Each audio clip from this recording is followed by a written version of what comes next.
Hello and welcome to Classic Motorcycle TV. In today's episode we're bringing you Ducati. Nothing quite embodies the emotions of motorcycling like Ducati, whether that's excitement, frustration, despair, delight. Ducati delivers them all. And from a near-death experience as an organisation to today's powerhouse, Ducati embodies what most people consider to be the motorcycle and what motorcycling is all about. In this episode, we bring you the collections Ducati starting in the mid-70s through to 2012. Enjoy. Classic Motorcycle TV.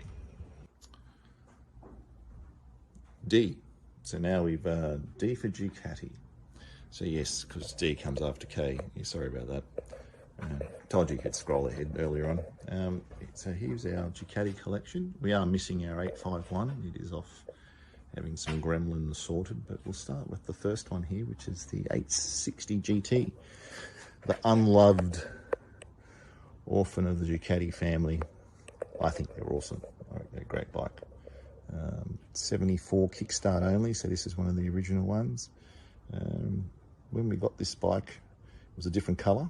Someone had a go at it, and they had rewired the bike with two colours of wires, green and red. So I actually found a original wiring loom in Italy, which we put into the bike, much to the disgust of the guy who actually tuned it for me. It's had a new ignition system put on it. The old Ducati system's been replaced, and we put an original handlebar set, a classic Ducati set. It's amazing what people make for these things now. You sort of see the switch gear. Your guess as good as mine what half it is. There's the tensioner for the steering and the Smith's instruments. Good instrumentation there. Of course, you've got your horn, country or city, so you can warn the cows or warn the senoritas that you're about to run them over. So this bike has had respray, and it's been done. Looks great.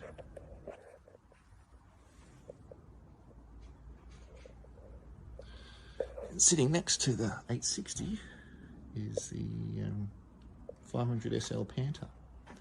This bike's just come back from being resprayed as well.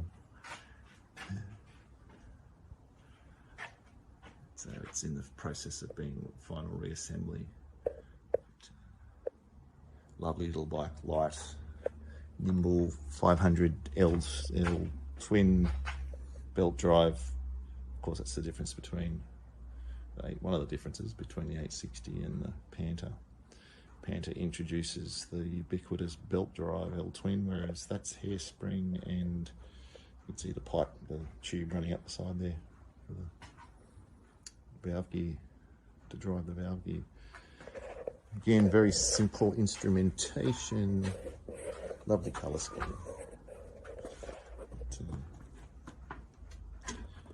Around here, can't see in there. But there you go, these are typical Ducati clocks, very 80s.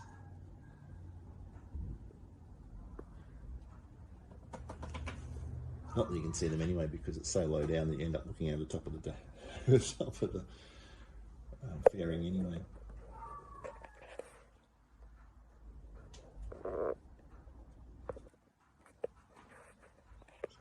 Ducati Mike Hailwood Replica 83, one of the last kickstarts. Just almost like before they went to the electric start motor.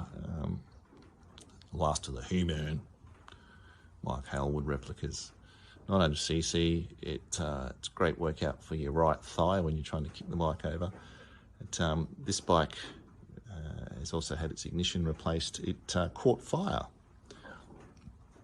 And I'll put some series up later on showing what happened to it, but backfired, fired the carburetor off, caught fire, and burst into flames, and had to end kicking the bike over to stop all the fire from coming up underneath the tank and stuff like that. It was the rear carburetor that came off. The pipe pulled the fuel line off and just went whoomp. Bit exciting. Always a reason why you need to have a fire extinguisher in your garage. So this bike had a full restoration. Engine still hasn't been unsealed, so other than that, it was full cosmetic restoration, rewired, repainted, re-chromed. That PFAS stuff in those fire extinguishers is pretty bad. You get instrumentation. This feels like you're in the Panther. Big tank, running the silent hectic electronic ignition, which makes a huge difference to starting the bike now. So no more issues with ignition issues. But ridiculous riding position. They really, I think they are a museum piece now. They don't really seem to much use on the road. But that's just me being an old fart. Right, we might jump on to the next bike now.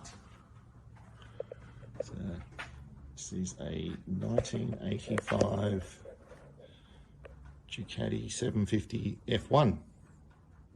So this is a bored out Panther basically. Well, not really, it's a bit different.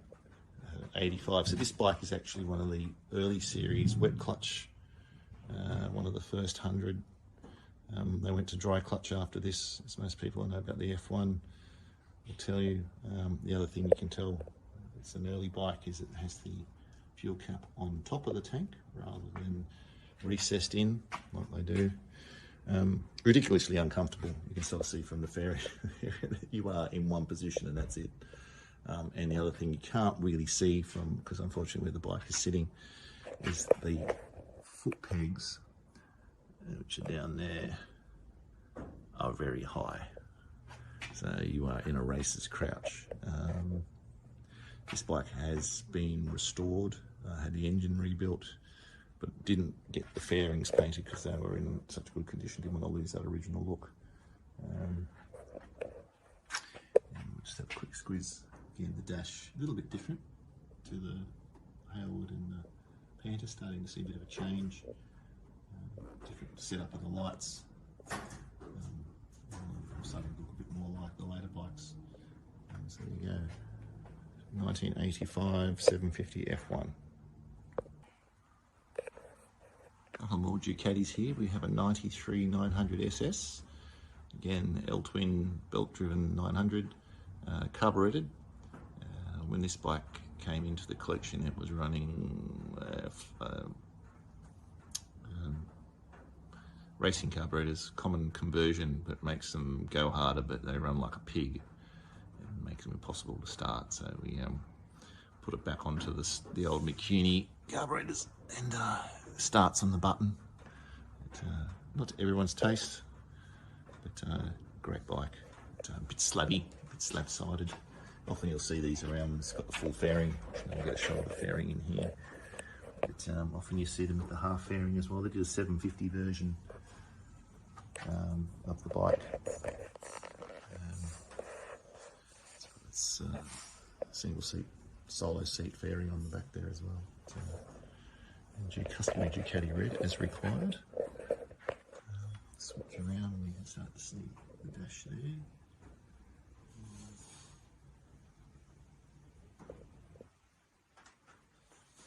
Next to that, I think I said that Ducati red, is the yellow 996.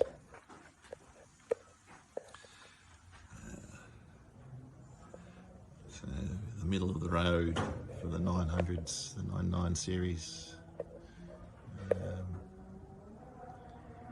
Beautiful bike. This was a friend who unfortunately is no longer with us, the bike.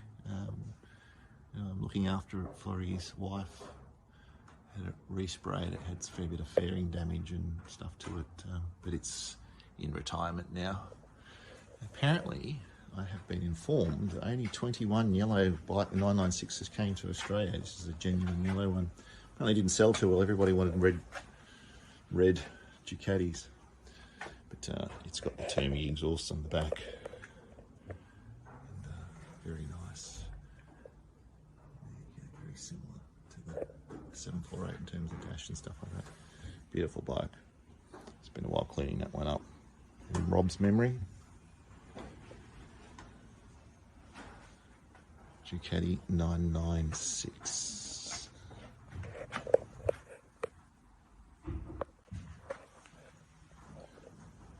Now I'm going to jump forward, let me do this mental arithmetic, 14 years, 13 years, to a change for Ducati from belt-driven L-twins to chain drive. Here is the 2012 1199S Panigale.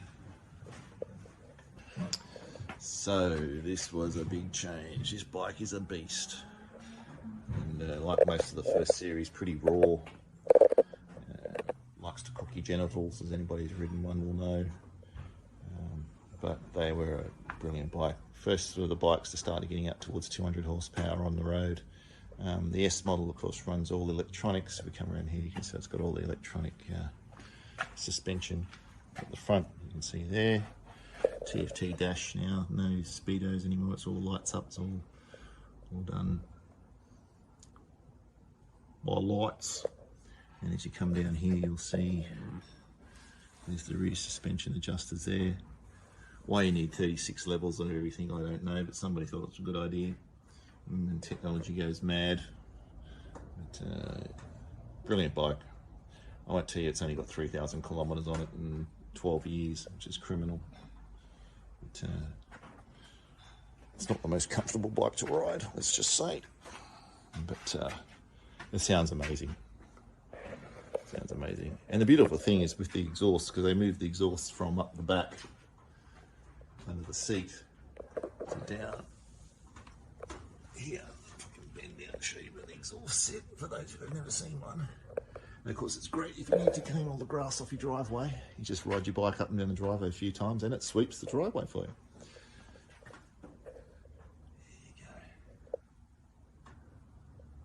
There you go. Panigale S.